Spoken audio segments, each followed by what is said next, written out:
పురుషుడు తన తల్లిని తండ్రిని విడిచి తన భార్యను హత్తుకొనును, వారిద్దరూ ఏక శరీరమై ఉందురని రాయబడి ఉంది. తప్పులేదు. ఒక ఏజ్ వచ్చేటప్పటికి మానవ శరీరంలో దేవుడు ఉంచిన తత్వాన్ని బట్టి ఆ ఏజ్కి వచ్చేటప్పటికి పురుషుడు ఒక స్త్రీని ఆశించటం లేదా ఒక స్త్రీ పురుషుణ్ణి కోరుకొనటం అనేది ప్రకృతి ధర్మంలో జరిగేటువంటి చర్య.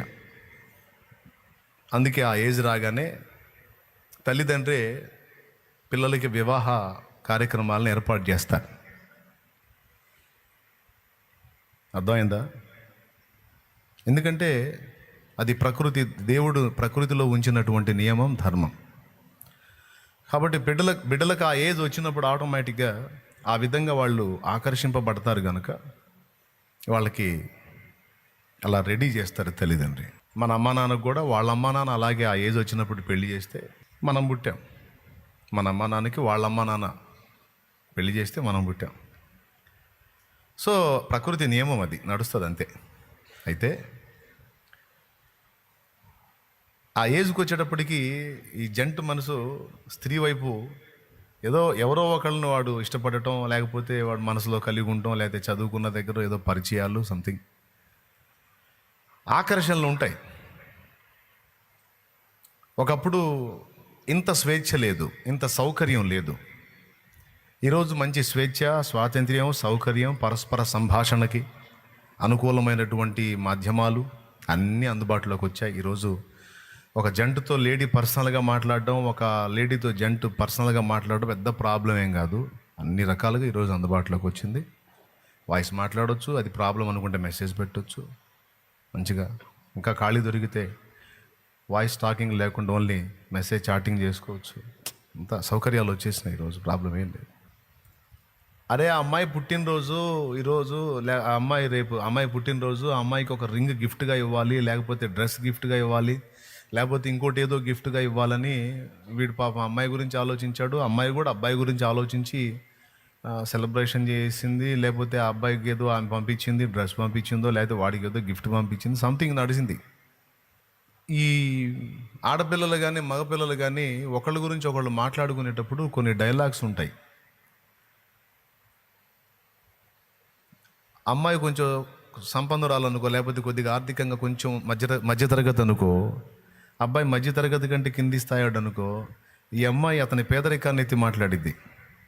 అబ్బాయి చాలా పోరే, బీదవాడు, మనం చేయాలి అబ్బాయికి, అతను చూస్తే చాలా జాలేస్తుంది. అవునా? అవును. అబ్బాయి కూడా అరే అమ్మాయి వాళ్ళ ఫ్యామిలీ బ్యాక్గ్రౌండ్ పాపం చాలా పూర్రా, అమ్మాయిని చూస్తే చాలా బాధ వేస్తుంటుందిరా, అమ్మాయికి తీసుకోవాలరా, అమ్మాయికి చేయాలరా. తప్పులేదురా అబ్బాయి, తప్పులేదు అమ్మాయి. సరే ఏదో వాళ్ళ పేదరికాన్ని బట్టి కనికరించారు, లేదో ఆ ఏజ్ని బట్టి ఒక దురాలోచన, లేకపోతే మంచి ఆలోచన, ఏదో శారీరక సంబంధాలు లేకపోయినా మనసులో ఉన్న ఇష్టాలను వ్యక్తం చేసుకోవటం, ఎక్సెట్రా ఎక్సెట్రా. సరే మీకు అనిపించింది. కొంతమంది ఇంకా హద్దులు దాటి చట్టపట్టాలు వేసుకొని పూర్తిగా బరి తెగించి బయటికి వెళ్ళిపోతారు. కొంతమంది మనసులో ఉన్న అభిప్రాయాలు మనసులోనే ఉంచుకొని యాకోబులాగా, యాకోబు రాహేలుని ప్రేమించాడు, రాహేలు కూడా యాకోబుని ఇష్టపడింది.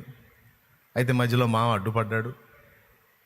మరి మామయ్య 7 సంవత్సరాలు నువ్వు కానీ నాకు గొర్రెలు కాసి పెడితే మా అమ్మాయిని నీకు ఇస్తాను అన్నాడు. పాపం ఆ రాహేలు కోసం 7 సంవత్సరాలు గొర్రెలు కాసి పనిచేశాడు.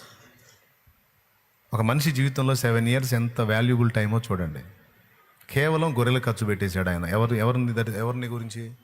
రాహేలు గురించి. ఒకే ఇంట్లో ఉన్నారు, ఒకే దగ్గర ఉన్నారు, కానీ ఏ విధమైనటువంటి అక్రమ సంబంధం, ఏ విధమైన శారీరక సంబంధం కలిగి లేరు. చాలా పర్ఫెక్ట్గా ఉన్నారు. 7 ఏళ్ళు. తీరా తను ప్రేమించిన రాహేల్ని ఇస్తాడు అనుకుంటే ఆయన పెద్ద కూతురు లేయాని ఇచ్చాడు.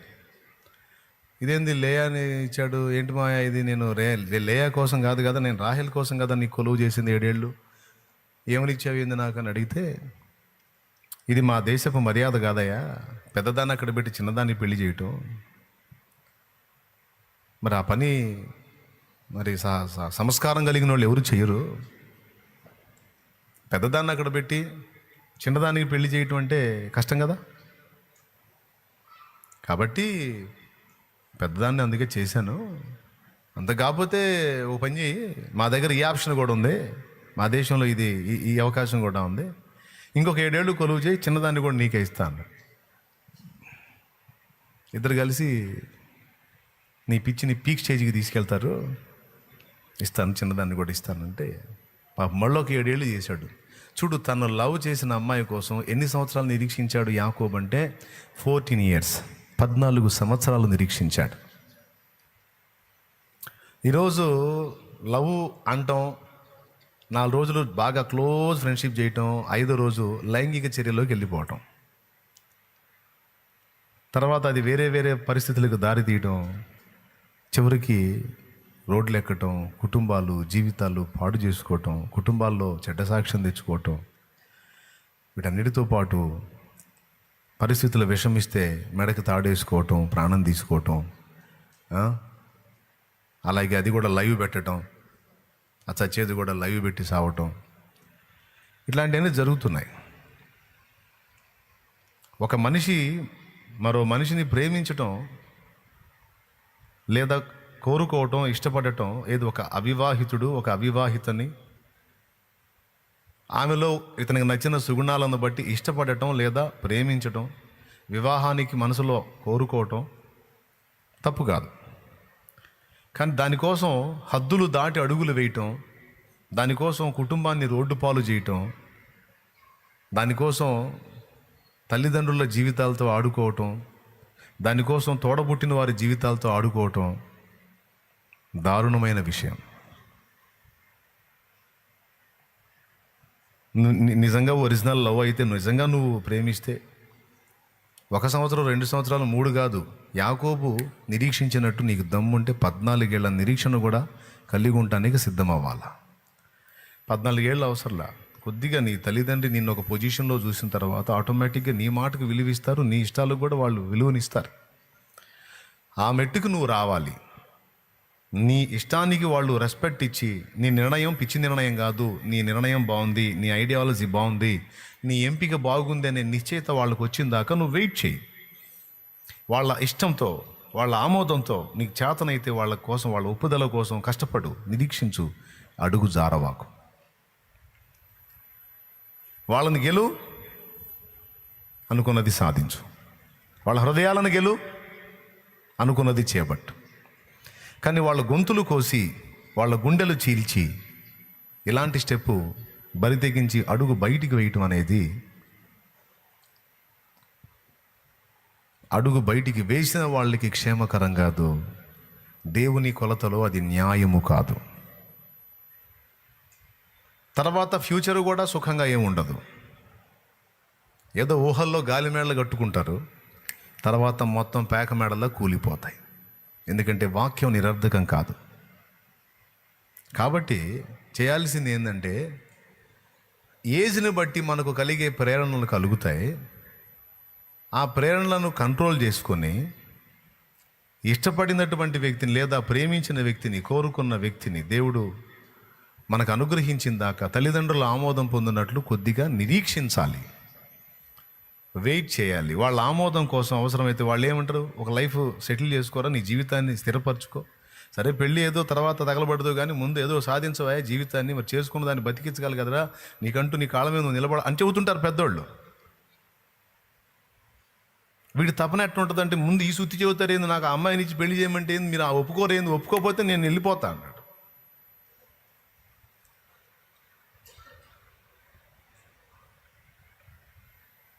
నా పాయింట్ ఏంటంటే, స్టార్టింగ్ నేను ఆ 2 మాటలు ఎందుకు చెప్పానంటే,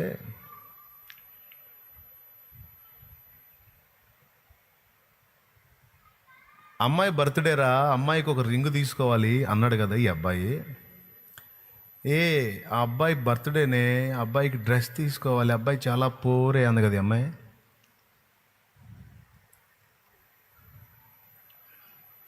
వీళ్ళకి వాడికేమో అమ్మాయి కనపడింది, ఏమికేమో అబ్బాయి కనపడ్డాడు. కానీ నేను అంటుంది ఏంటంటే, సరే ఏదో తగలబడ్డావు, అది వేరే సంగతి. వాడు పేదవాడని వానికి ధనం ఖర్చు పెట్టని ఇష్టపడ్డా నువ్వు ఏనాడైనా నీ తండ్రికి ఒక జత బట్టలు తీసుకెళ్ళి ఇచ్చావా?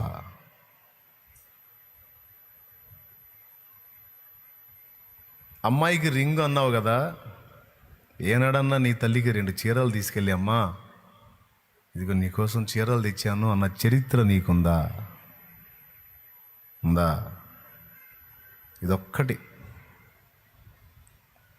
అంటే ఇక్కడ ఉన్న అందరికీ వర్తించదు, ఇది నాకు తెలుసా సంగతి.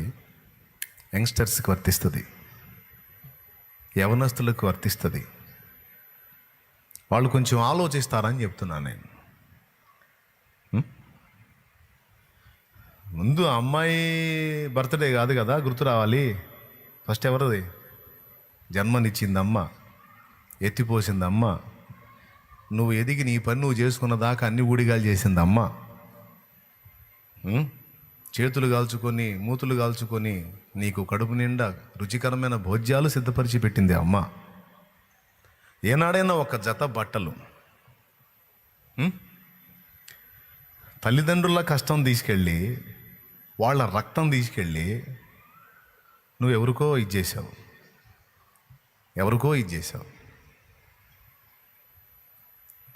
ఒక్కసారన్న తల్లిదండ్రికి. ఇంకా చెప్తా, ఆ అమ్మాయి ముఖం కొంచెం మార్చుకొని కనపడుతుంది అనుకో, వీడు అల్లాడిపోతాడు ఏమైందని. ఇంట్లో అమ్మ కూర్చొని ఏడుతో నీడు పట్టించుకోడు. అమ్మ ఎప్పుడు ఇంతేలని లేచి వెళ్ళిపోతాడు. ఎందుకమ్మా ఏడుస్తున్నావు, ఏమైందమ్మా అని అమ్మ దగ్గర సావధానంగా కూర్చొని అమ్మ కన్నీళ్లు తుడిచి అమ్మను గుండెకి హత్తుకొని అమ్మను ధైర్యపరిచి అమ్మను ప్రోత్సహించి బాధపడవాకమ్మా అని ఓదార్చి కొడుకుగా తన కర్తవ్యాన్ని నెరవేర్చే కొడుకులు ఎంతమంది? నువ్వు ఆలోచిస్తున్నావు తమ్ముడు, తప్పు. నీకేదో నువ్వు ఇష్టపడ్డ వ్యక్తి ఏదో వేదనలో ఉన్నారు, నువ్వు ప్రేమించిన వ్యక్తి ఏదో వేదనలో ఉన్నారు, నువ్వు ఫీల్ అవుతున్నావు, ఓకే. అంతకంటే ముందు అమ్మ కదా. అమ్మ ఏడుస్తుంటేనేమో వీడు ఆనందంగా హడావుడిగా బ్యాగ్ తీసుకుని వెళ్ళిపోతాడు బయటికి. అవతల మనిషి కొంచెం ముభావంగా కనపడితే వెళ్ళి గందరగోళం అయిపోతాడు. ముందు ఇక్కడ కదా, జస్ట్ కృతజ్ఞత అనే పాయింట్ కోసం చెప్తున్నా, అంతే, ఏం లేదు. డైరెక్ట్గా కృతజ్ఞత అంటే మీకు మ్యాటర్ అర్థం కాదు కదా. అందుకని మనుషులు ఎక్కడ లాస్ అవుతారు ఈ కృతజ్ఞత అనేది మీకు ఆ లోటు చూపించి ఇప్పుడు అసలు పాయింట్కి వచ్చా. అవునా? ఎక్కడ లాస్ అవుతారు? యవనస్తురాళ్ళైతే అవుట్ సైడ్లో కనపడేటువంటి ఆకర్షణల మీద, అక్కడ ఉన్నటువంటి లోటుపాట్ల మీద దృష్టి నిలుపుతారు. కానీ తాము ఎక్కడి నుంచి ఆరంభమయ్యారో, తమ మూలమేంటో, తమ గతమేంటో వెనక్కి తిరిగి చూసుకొని వాళ్ళ స్థితిగతులను దృష్టిలో పెట్టుకొని వాళ్ళ గురించి ఆలోచించి వాళ్ళకి మొదట సంతోషాన్ని కలిగించాలన్నలో 80% మంది వదిలేశారు. అస్సలు లేరు ఇలాంటి వాళ్ళని నేను చెప్పట్లా, ఒక 20% ఉంటారు. మొదట నా తల్లిదండ్రులు, తర్వాత ఇంకా ఏదైనా. మొదట నాకు జన్మనిచ్చిన నా తల్లికి, నన్ను కని పెంచి పోషించిన నా తండ్రికి నేను చేయాల్సిన న్యాయం చేయాలి. నా కోసం నా తల్లిదండ్రి ఎంతో కష్టపడ్డారు. వారు తిన్నారో తినలేదో, నిద్రపోయారో పోలేదో, వాళ్ళు ఎన్నో బాధలు పడ్డారు. చినిగినే కట్టుకొని నాకు మంచి బట్టలు తొడిగారు. వాళ్ళు కొంచెం చదువుకొని నేను చాలా చదవాలని, నాకు చాలా జ్ఞానం రావాలని, నా ఫ్యూచర్ బాగుండాలని వాళ్ళు డబ్బులు వెచ్చించి నా కోసం. కొంతమంది తల్లిదండ్రులు పొలాలు అమ్మారు పిల్లల చదువుల కోసం. వాళ్ళు పొలం పండించుకొని వ్యవసాయం చేసుకొని దానిలో బతికేది. బిడ్డ చదువుతుంది, లేకపోతే అబ్రాడ్ వెళ్తారు, లేకపోతే ఇక్కడే ఒక మంచి పొజిషన్లోకి వచ్చేస్తారు. ఇది చదివి నేను అమౌంట్ పెడితే బిడ్డల లైఫ్ ఫ్యూచర్ బాగుంటుంది. ఆడకపోయి ఏదో బంగారాలు లేకపోతే వజ్రాలు దిగేస్తారని కాదు, దాని మీద తాతల తండ్రుల నుంచి వచ్చినటువంటి భూములను అమ్మేశారు బిడ్డల భవిష్యత్తు కోసం. తల్లిదండ్రుల త్యాగాలు. నేను అంటున్నాను, నీ లైఫ్ నువ్వు ఆనందించు, నీ లైఫ్ నువ్వు చూసుకో, తప్పులేదు. ఎవరి జీవితానికి ఎవరికుండే హాబీస్ వాళ్ళకుంటే, ఎవరికుండే ఆనందాలు వాళ్ళకుంటే, కానీ కొద్దిగా కృతజ్ఞత అనేది ఒకటి ఉండాలి కదా, కొద్దిగా వెనక్కి చూడాలి కదా. ఎక్కడి నుంచి నువ్వు ఆరంభమయ్యావో ఆ కుంపటి కొంచెం చూడాలి కదా. అలాగే వెళ్ళిపోతేట ఒకే చూపులో అంటున్నానండి. కొద్దిగా వెనక్కి చూసామనుకో ఆ కుంపటికి వెళ్ళి, అది కృతజ్ఞత ఇద్ది.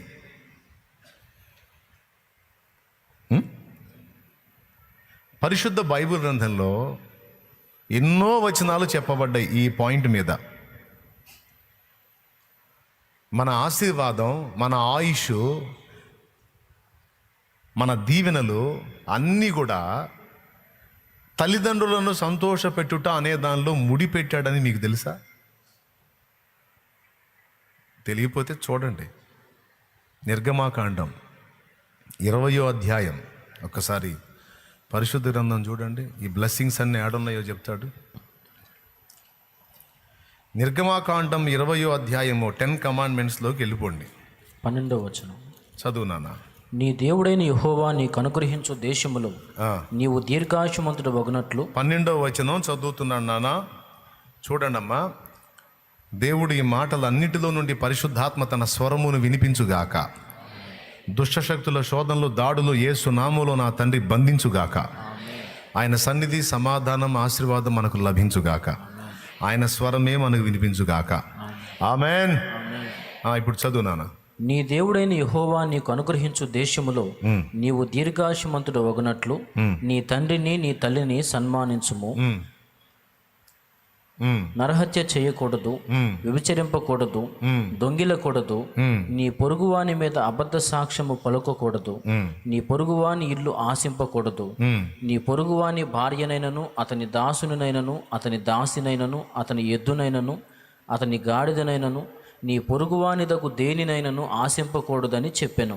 దేవునికి స్తోత్రం కలుగునుగాక. హల్లెలూయా. ఇవన్నీ పక్కన పెడితే నీవు దీర్ఘాయుష్మంతుడవగునట్లు అన్న ఒక మాట చూడండి. నీవు దీర్ఘాయుష్మంతుడవగునట్లు నీ తల్లిని తండ్రిని సన్మానించుము అంటే ఏం చేయాలి?